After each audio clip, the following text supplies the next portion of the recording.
यो 17 वर्षको जापानिज केटीलाई 100 जना भन्दा बढी मान्छेहरूले मिलेर जे गर्यो नि त्यो कहानी सुनेर तपाईको मुटु कामेर आउँछ।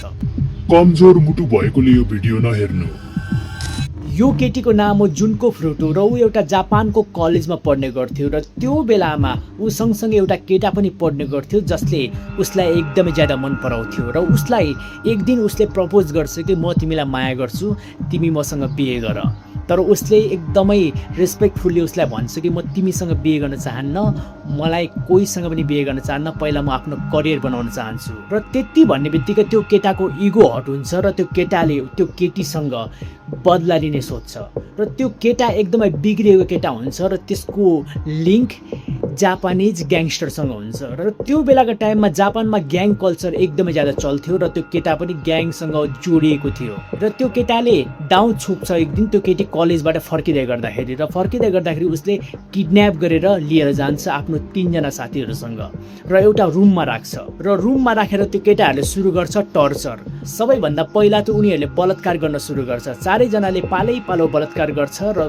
कसरी गर्छ भनेर डिटेल सायद म तपाईँलाई भन्न पनि सक्दैन होला। उनीहरूले प्राइभेट पार्टमा रक्सीको बोतल हालिदिने, आगो बाल्दिनेदेखि लिएर विभिन्न प्रकारले टर्चर गर्न सुरु गर्छ र सियोले छातीमा समेत दुलो बनाइदिने र हरेक शरीरमा गोप दिने यस्तो समेत गरेको थियो। पालो सबैले बलात्कार पनि गर्छ र यस्तो कम्तीमा पनि उनीहरूले 15 दिनसम्म लगातार गर्छ 4 जनाले र त्यसपछि उनीहरूको मन भरेपछि उनीहरूले आफ्नो साथी ग्याङस्टरलाई बोलाएर कमसेकम 100 जनालाई बोलाएर पालो उनीहरूले 40 दिनसम्म टर्चर गर्न सुरु गर्छ र भन्ने गरिन्छ कि उनीहरूले केटीको छातीको निप्पललाई पनि सानो कैँचीले काटिदिन्छ। यतिसम्म ब्रुटल्ली उनीहरूले टर्चर गर्छ त्यो केटीलाई र अन्तिममा केटीले टर्चर सहन नसकेर उसको मृत्यु हुन्छ र त्यो केटाहरूले उसलाई निलो ड्रममा हालेर माथिबाट सिमेन्टहरू हालेर पोतिदिएर त्यो ड्रमलाई फालिदिन्छ र पछि जापानिज पुलिसले त्यो लास भेटेपछि बिस्तारै इन्भेस्टिगेसन गरेपछि थाहा पाउँछ कि कल्प्रिट को भनेर र उनीहरूलाई समाएपछि मेन कल्प्रिट 4 जनाको उमेर 18 सालभन्दा कम हुन्छ र त्यही भएर उनीहरूको सजाय सिर्फ 20 सालसम्म मात्रै हुन्छ।